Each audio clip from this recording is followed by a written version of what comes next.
ओम गण गणपते नमो नमः। श्रीमद् वाल्मीकि रामायण अरण्य कांड 19वां सर्ग। श्री राम का खर को फटकारना, खर का भी उन्हें कठोर उत्तर देकर उनके ऊपर गदा का प्रहार करना और श्री राम द्वारा उस गदा का खंडन। खर को रथहीन करके गदा हाथ में लिए सामने उपस्थित देखकर महातेजस्वी भगवान श्री राम पहले कोमल और फिर कठोर वाणी बोले।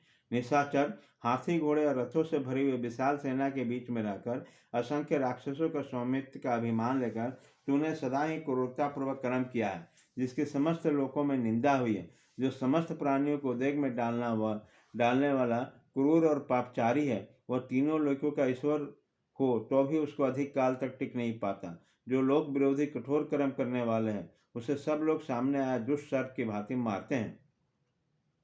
जो वस्तु प्राप्त नहीं हुई उसकी इच्छा को काम करते हैं, और प्राप्त हुई वस्तु को अधिक से अधिक संख्या में पाने की इच्छा का नाम लोभ है। जो काम अथवा लोभ से प्रेरित होकर पाप करता है, उसके विनाशकारी परिणाम को नहीं समझता, उल्टे उस पाप में हर्ष का अनुभव करता है।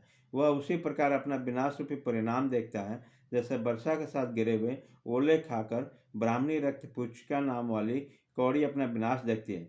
राक्षस, दंडकारण्य में निवास करने वाले, तपस्या में संलग्न धर्मपरायण महाभाग मुनियों की हत्या करके न जाने तू कौन सा फल पाएगा। जिसकी जड़ खोखली हो गई है, वह वृक्ष जैसे तुझे अधिक काल तक नहीं खड़े रह सकते। उसी प्रकार पाप कर्म करने वाले लोक निंद क्रूर पुरुष किसी पूर्व पुण्य के प्रभाव से सहज पार पाकर भी चिरकाल तक उसमें प्रतिष्ठित नहीं रह पाते, उससे भ्रष्ट हो जाते हैं। जैसे समय आने पर वृक्ष में ऋतु के अनुसार फूल लगते हैं, उसी प्रकार पाप करने वाले पुरुष को समय अनुसार उस पाप कर्म का फल, भयंकर फल अवश्य ही प्राप्त होता है। निशाचर, जैसे खाए हुए विष मिश्रित अन्न का परिणाम तुरंत ही भोगना पड़ता है, उसी प्रकार लोक में किए हुए पाप कर्मों का फल शीघ्र ही प्राप्त होता है। राक्षस, जो संसार में बुरा चाहते हुए घोर पाप कर्म में लगे रहते हैं, उन्हें प्राण दंड देने के लिए मेरे पिता महाराज दशरथ ने मुझे यहाँ वन में भेजा। आज मेरे छोड़े हुए स्वर्ण भूषित बाण जैसे सर्प बाबी को छेद कर निकलते हैं, उसी प्रकार ये शरीर को फाड़ कर पृथ्वी को भी विलीन करके पताल में जाकर गिरेंगे। तुझे दंडक कारण में जिन धर्मपरायण ऋषियों का भक्षण किया है और युद्ध में मारा जाकर सेना से तू भी उनका अनुसरण किया है, पहले तूने जिनका वध किया है, वह महर्षि विमान पर बैठकर आज मेरे बाणों द्वारा मारा गया और नरक तुल्य कुष्ठ भोगेंगे। कुलाधम, तेरी जितनी इच्छा हो प्रहार कर, जितना संभव हो मुझे प्रयास करने का प्रयत्न कर, किंतु आज मैं तेरे मस्तक को ताड़ के फूल की भांति अवश्य काट गिराऊंगा। श्री राम के ऐसा कहने पर खर कुपित हो उठा, उसकी आंखें लाल हो गई। वो क्रोध से अचेत होकर हंसता हुआ श्री राम को उत्तर देने लगा। दशरथ कुमार, तुम साधारण राक्षसों को युद्ध में मारकर स्वयं को ही इतना प्रशंसा कैसे कर सकते हो? इस प्रशंसा के योग्य कदापि नहीं हो।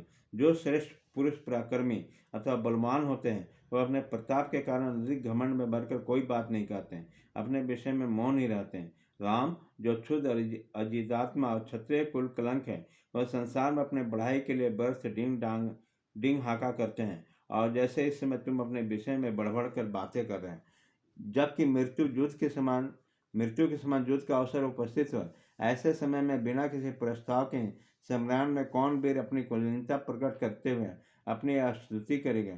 जैसे पित्तल स्वर्ण शोधक आग में तपाए जाने पर अपनी लघुता कालेपन को ही व्यक्त करता है, उसी प्रकार अपनी झूठी प्रशंसा के द्वारा तुमने सर्वथा अपने ओछेपन का परिचय दिया है।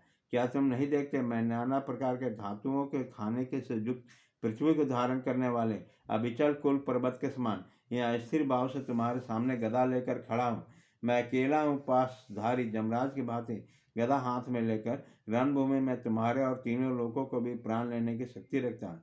यद्यपि तुम्हारे विषय में इच्छानुसार मैं कुछ नहीं कह सकता, तथापि इसमें कुछ नहीं कहूँगा, क्योंकि सूर्यदेव अस्ताचल के जा रहे हैं, अतः युद्ध में विघ्न पड़ेगा। तुमने 14,000 राक्षसों का संहार किया है, अतः आज तुम्हारा भी विनाश करके मैं उन सबके आंसू पोंछूंगा, तुम्हारे मौत का बदला चुकाऊंगा। ऐसा कहकर अत्यंत क्रोध में भरकर खर ने उत्तम बलय से विभूषित प्रज्वलित ब्रज के समान भयंकर गदा को श्री रामचंद्र जी के ऊपर चलाया।